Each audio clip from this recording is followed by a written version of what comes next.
membagikan semuanya dan apapun jenisnya. Insyaallah. Sehat-sehat selalu, Mama Emma.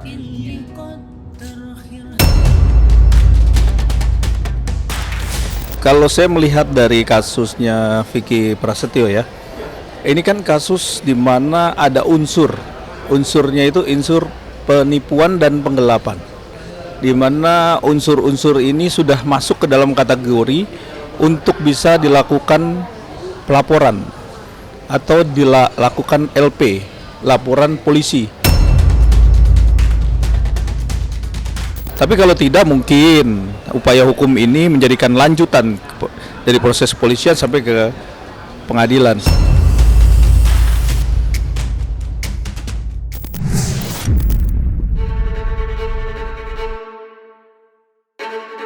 Sudah jatuh tertimpa tangga, pepatah populer itu rasanya pantas untuk menggambarkan perasaan artis sensasional Vicky Prasetyo. Ia setelah menelan pil pahit usai gagal memperoleh suara besar pada kontestasi pemilu tahun 2024 lalu, kini pria yang belakangan tengah dikabarkan dekat dengan Marshanda itu harus terseret kasus pidana penipuan dengan jumlah kerugian yang fantastis.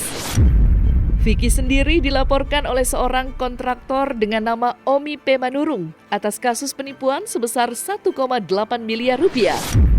Berdasarkan pengakuan sang terlapor, penipuan yang diduga dilakukan oleh Vicky terjadi pada proses pembangunan sebuah arena olahraga di kawasan Karawang dengan nama Gladiator Arena. Kuasa hukum sang pelapor menjelaskan bahwa laporan ini dibuat oleh kliennya karena Vicky tidak kunjung melakukan pembayaran pada tenggat waktu yang telah disepakati bersama. Mirisnya, proses pembangunan Gladiator Arena milik Vicky telah mencapai 50%. Dan mirisnya lagi, beberapa oknum warganet bahkan menuding aksi dugaan penipuan itu dilakukan Vicky usai gagal melenggang ke Senayan.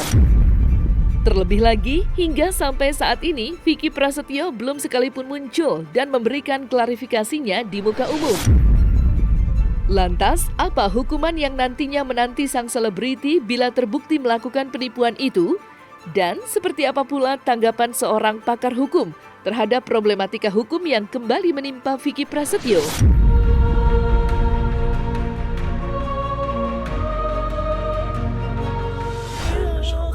Mah, gimana, terima kasih ya. Waktu pencalekan DPR RI Mama sibuk banget, sosialisasi sibuk banget.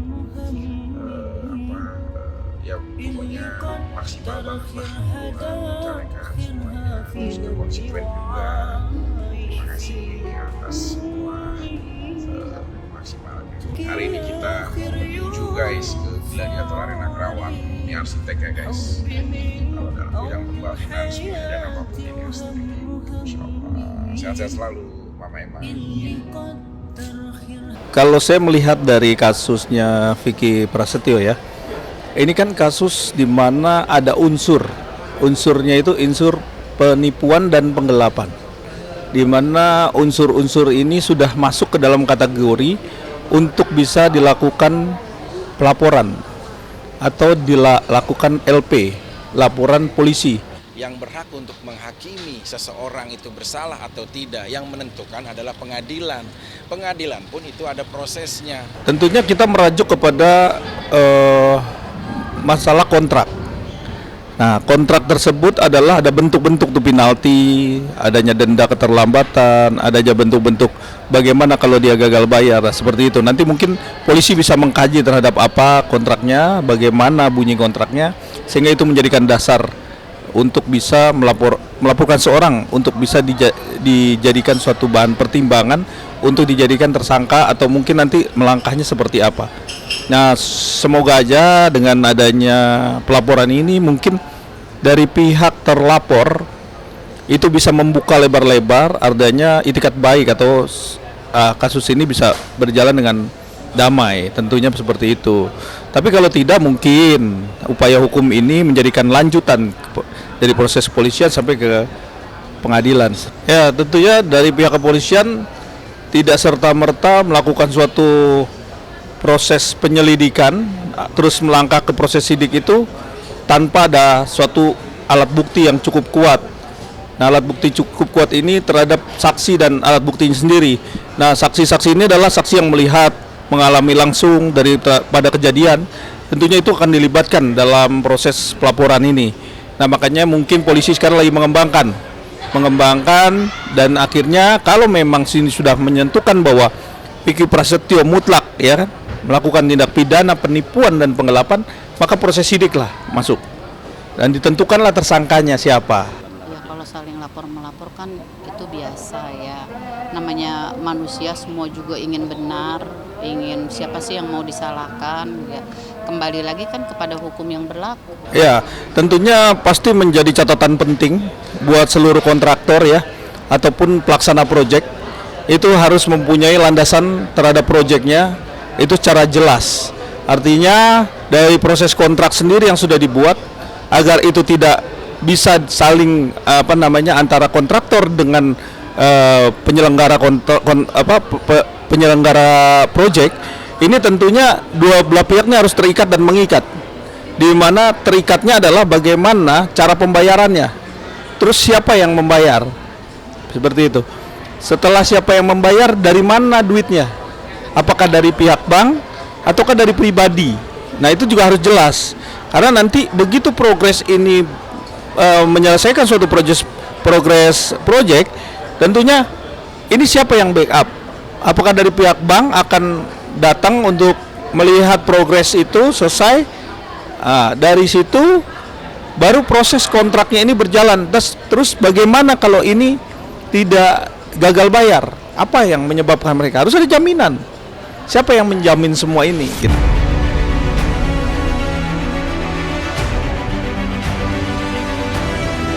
Hanya sekedar ngejok konten. Kalau salah ya salah.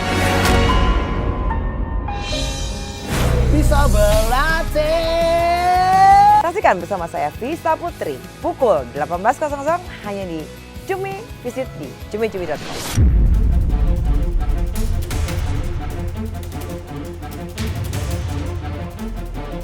Tak dapat dipungkiri, kehidupan Vicky Prasetyo memang seringkali dinodai dengan lembaran penuh kontroversi. Pasalnya, kasus penipuan Gladiator Arena bukanlah pertama kalinya Vicky terjerat permasalahan hukum karena kasus dugaan penipuan. Selain dikenal lewat kontroversi hukumnya, Vicky Prasetyo juga ramai menuai sorotan karena perjalanan asmaranya yang digandrungi segudang wanita cantik. Menariknya, akibat drama kehidupannya, Vicky Prasetyo sempat mendapatkan gelar sebagai petualang cinta. Sayangnya, lika-liku kisah drama percintaan Vicky juga ikut membuatnya terseret pada polemik hukum. Bagaimana tidak, dari banyaknya badai problematika hukum yang menimpa Vicky Prasetyo, korbannya merupakan seorang wanita yang berhasil ia pikat dengan tipu daya asmara. Salah satunya adalah sosok Vivi Paris, seorang wanita yang mengaku sebagai korban penipuan serta mantan istrinya. Selain Vivi, ada pula sosok Eva Sitompul yang menyebut dirinya kehilangan mobil mewah karena ulah Vicky. Lantas, seperti apa komentar seorang pakar kesehatan mental melihat psikologi seorang Vicky Prasetyo yang seakan terus-menerus jatuh di lubang yang sama?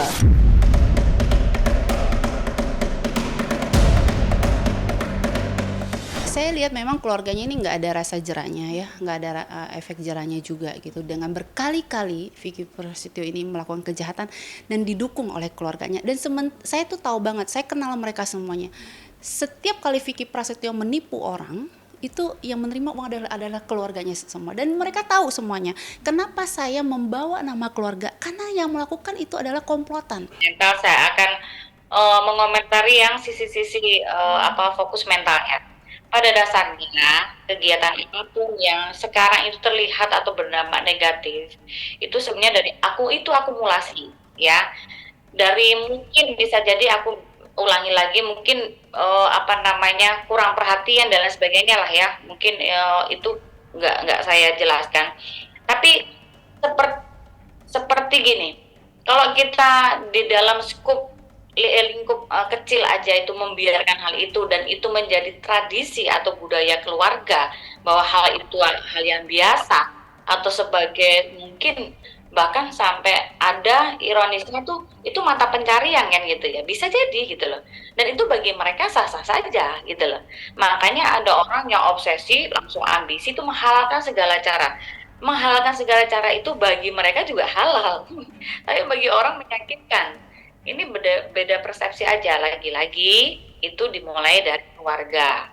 Itu yang harus dipahami, bahwa ketika kita sudah paham mulai merugikan orang, ya artinya keberadaan kita ini sudah fungsi kita itu sudah gagal. Kita ngomong konsep berteman aja ya, apalagi itu partner kan gitu. Berteman aja tidak boleh saling merugikan kan gitu ya, saling menguntungkan. Kalau satu rugi satu untung, berarti konsep berteman kita gagal kan gitu ya. Apalagi dalam hal kerjasama, saya rasa seperti itu juga menjadi wawasan yang sangat harus dipahami. Kalau sudah ada kecurangan di antara satu, terus itu dilakukan yang berkali-kali, otomatis kan kita sudah bisa mendeteksi diri kita bahwa sebenarnya mental saya lagi bermasalah ini. Lebih ke, mungkin kalau edik itu adiksi ya, tapi kalau ini kan perilaku yang diulang. Karena satu, bisa jadi secara mental bisa dipastikan ya, bukan bisa jadi ya, bisa dipastikan mentalnya ini kan ada pelemahan atau ada suatu bukan gangguan jiwa. Saya bilang bahwa orang pada mental yang lemah itu bukan berarti dia punya gangguan jiwa, bukan. Mentalnya bukan sakit juga, tapi ada hal-hal yang men-trigger dia. Contoh di sini kan kalau berulang kali seperti itu dan dia merasa nggak bersalah, bukan tabiat juga ya. Kalau orang dari sisi mental itu kita nggak bilang bahwa itu memang tabiat, dia memang kelakuannya aja memang jelek, bukan seperti itu. Tapi apa yang melandasi sehingga dia mengulangi hal yang sama, mungkin dalam hal ini penipuan kan gitu ya. Jadi macam-macam faktornya, bisa secara tidak langsung orang tua bukan mengajari ya, secara tidak langsung itu bukan menerapkan, tapi artinya hal-hal yang mungkin ke arah situ itu dibiarkan kan gitu ya.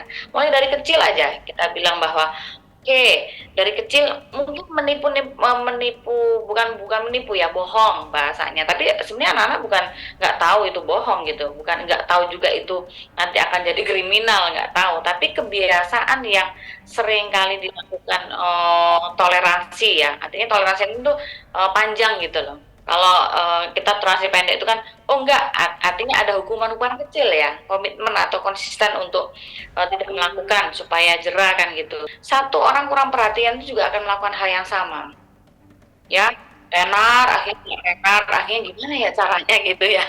Dan dia melakukan hal seperti itu dengan santainya dan tidak punya beban gitu loh. Cinta itu mempertemukan. Hal itu bisa membuat seseorang sampai ke titik terendah dan tergelapnya. Cinta itu menyatukan. Mereka tahu nggak hal-hal lain di luar itu? Hal-hal apa yang saya lakukan untuk Lesti? Cinta itu memisahkan. Kalau orang tua gua pada akhirnya tidak menganggap gua anaknya lagi. Bahkan kadang cinta itu juga meninggalkan. Satu saat gua kenapa-napa, dibunuh misalnya. Anak saya nikah, kenapa yang jadi walinya itu bukan saya? Tapi satu hal yang pasti, cinta itu punya kekuatan. Alvin in Love, cinta untuk semua.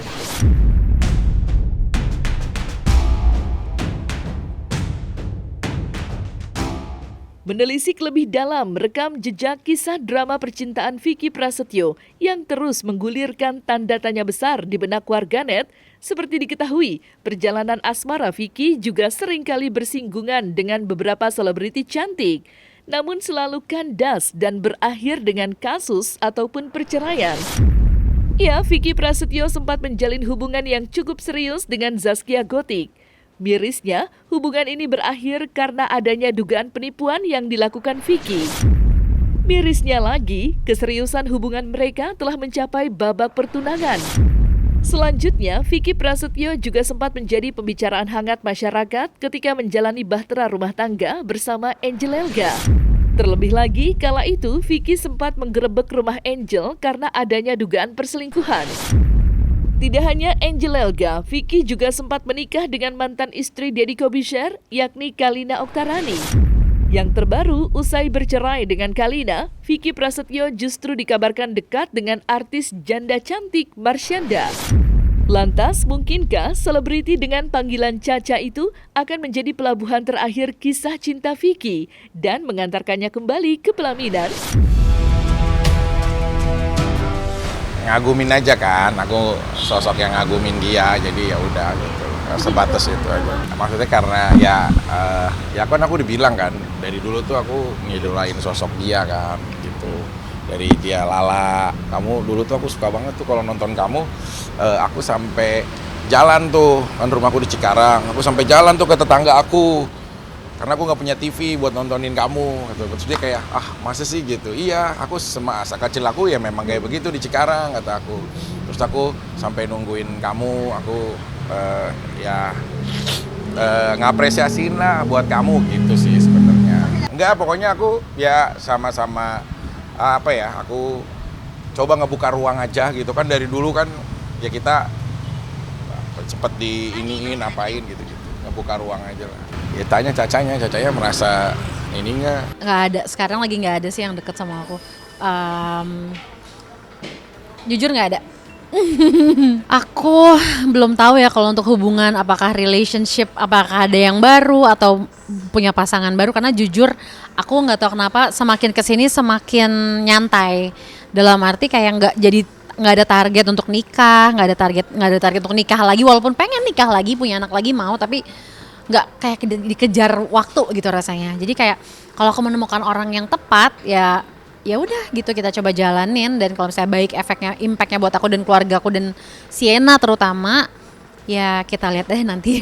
Kriteria orang yang mau belajar terus sih ya, aku suka orang yang suka selalu mau belajar, jangan merasa gue ini udah cukup tahu jadi gue nggak mau belajar lagi, atau enggak at least dia menerima aku yang suka belajar hal yang baru, yang kayak bisa membuat aku jadi pribadi yang berkembang terus gitu loh, grow terus gitu. Jadi kadang-kadang orang bingung ya kalau ngeliat tahun lalu lo gini, tahun sekarang kok lo jadi gini gitu kan. Nah itu perlu orang yang open minded sih, terutama kriteriaku orang yang open minded. Ya semoga dengan kehadiran aku tuh bisa menjadi motivasi lebih buat Caca gitu loh, dengan dia lagi kondisi sakit, ya semoga dia bisa survive gitu, bisa aku nemenin dia. Pokoknya setiap hari aku selalu kirimin filosofi lucu buat dia, filosofi Polandia, Norway gitu, dia banyak yang dia sedekin lah, filosofi dari aku gitu. Ya udah, memang orangnya seneng mau gimana, kan cinta sesimpel itu kan. Ya aku tuh kayak mirip Napoleon Bonaparte ya, maksudnya walaupun dia menjelajah gitu kan, dia tetap jatuh cinta kan. Makanya saat Napoleon mati itu yang disebut 3 kan, French, Militer, and Josephine tuh. Jadi di sela-sela kehidupan keras itu pasti ada cinta gitu loh. Nah makanya kayak aku ya nggak mungkin ada jera lah, namanya itu anugerah Tuhan. Ya lebih bahayanya maaf ya kalau aku mencintai sesama tuh gitu loh. Ini kan aku anugerah Tuhan yang aku bener-bener ya aku menikmati itu gitu loh. Terus siapa tahu gini kan banyak banget ya, sampai aku baca-baca komennya tuh lucu-lucu juga sih gitu loh. Kayak udahlah Vicky sekarang udah nggak makan hewan ternak kayak gitu, warga gitu, pokoknya banyak banget ya gak setuju gitu-gitu. Nah maksud aku yang menentukan itu kan kita ya, yang ngejalanin kita. Kan kita 2 orang nih disatukan dalam pikiran, hatinya gitu.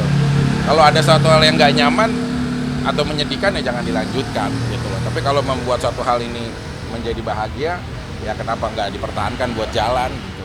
Jadi membuat atmosfer persahabatan gitulah.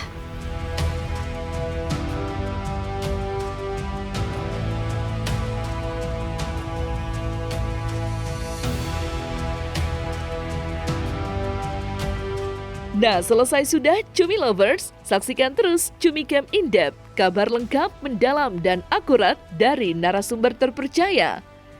Dan jangan lupa untuk like, subscribe, dan juga share channel YouTube Cumi Cumi.